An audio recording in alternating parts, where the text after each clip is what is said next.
Yo, what's good? What's good? NBA YouTube.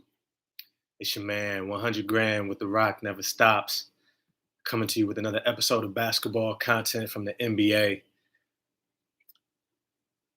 We got to talk about these Brooklyn Nets. We got to talk about them. If you like the video, please subscribe, hit the like button, leave some comments. I definitely try to respond to them. But let's get into this. The Brooklyn Nets, I don't want to call them average, but without Kyrie Irving,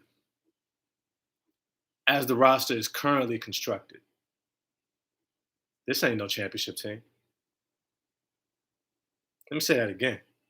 As currently constructed, without Kyrie Irving, they ain't no championship team. If I'm Sean Marks, doing everything I can to get that exemption for Kyrie Irving.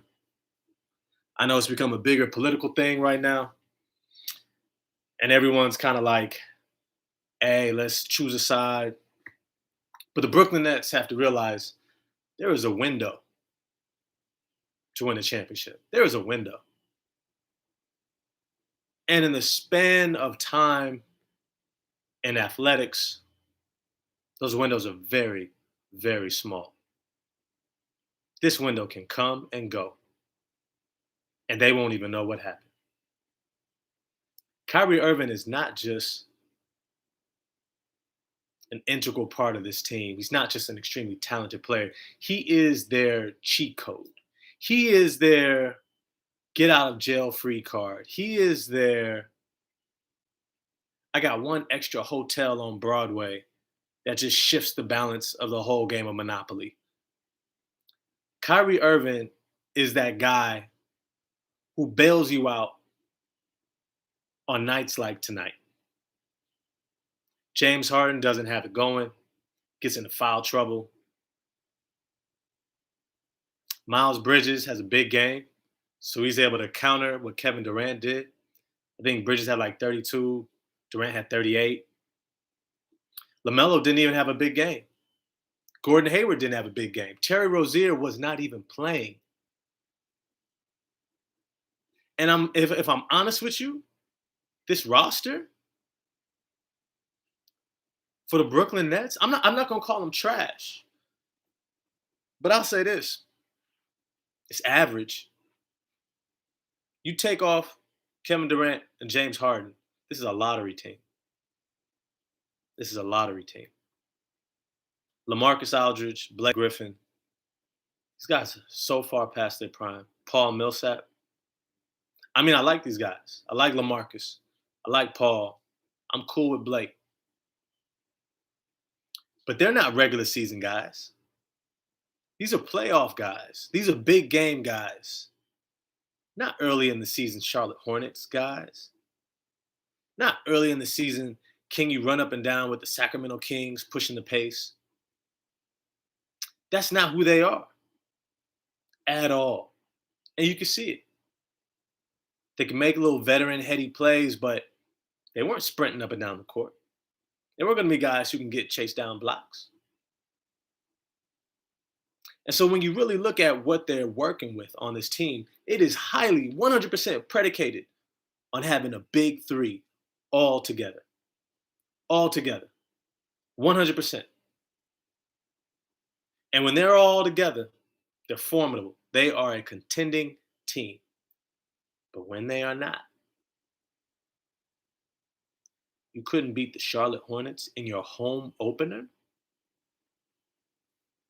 without Terry Rozier, their leading scorer from last year.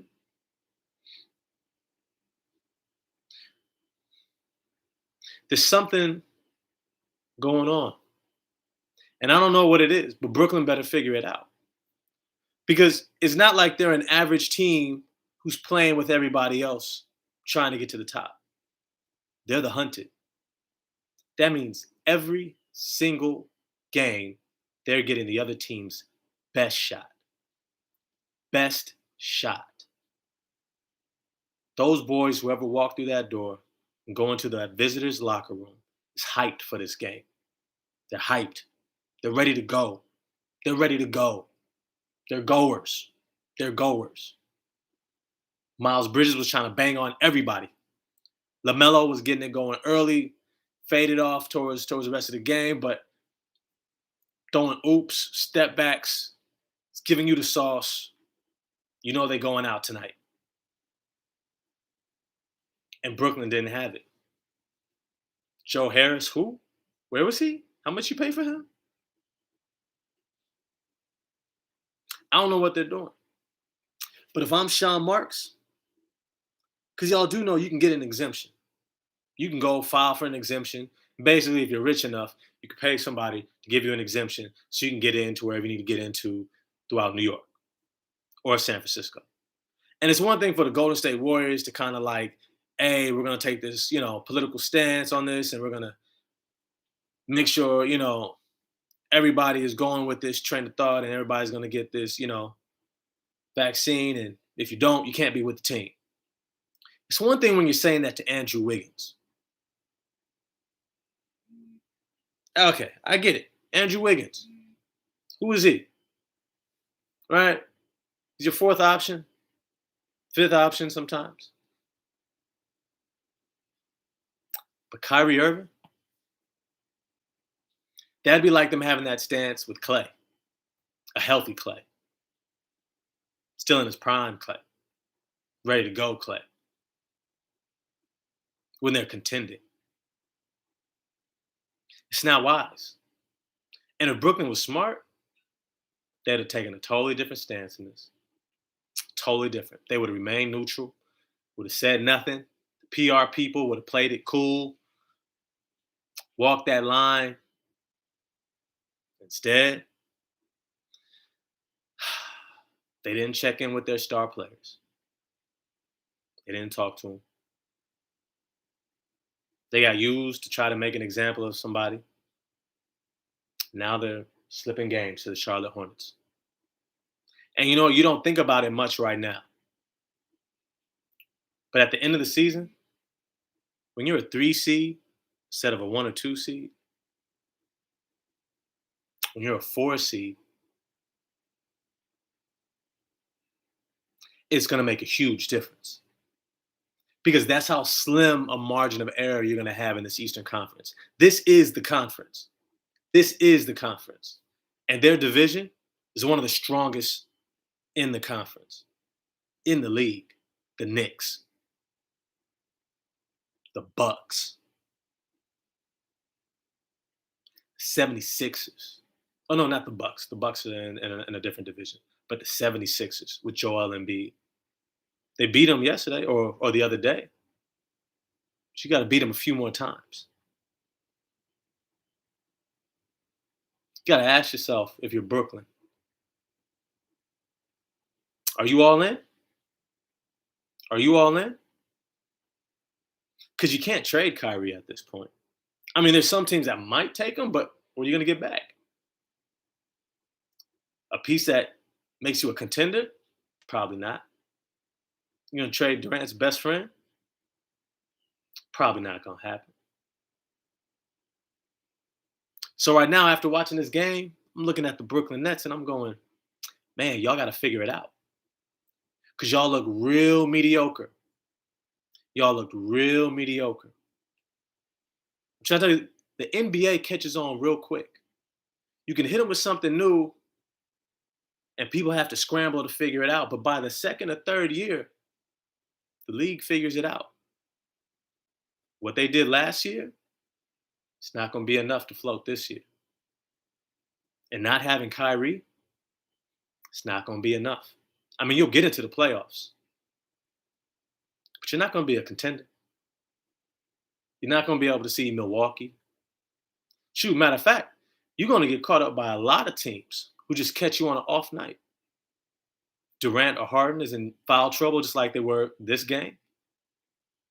James Harden was. Saw how one-dimensional they became. All of a sudden, their offense got stagnant. Guys weren't moving. You didn't really see too many sets being ran. He didn't have a floor general out there making sure that everything was set up and guys were getting the ball where they needed to. Brooklyn was struggling. They were struggling. And so if I'm the Nets, if I'm Sean Marks, I'm getting on the phone, pulling all the city ties to whoever I got to talk to get that exemption, to get Kyrie an exemption and say, I need this guy back on the court. He's ready. Kyrie even said, I'm ready to go. I want to play. They need to figure it out. You got to. Because if the Nets keep slipping games like this, especially at home to teams like the Charlotte Hornets, what's going to happen when they get the Indiana Pacers? What happens when they get the Washington Wizards? What happens when they get a lot of these teams that are trying to get into the playoffs, walking that line between a playing team, trying to get to that fourth or fifth seed? What happens when they got to see Miami multiple times? The Hawks, the Knicks. What are these Nets going to do then without Kyrie? What are they going to do? They're going to struggle. Those teams that lock in defensively, those teams that are going to say, hey, we know if we can take away one of these two, we got them. We're not worried about Joe Harris. We're not worried about LaMarcus. We're not worried about Millsap.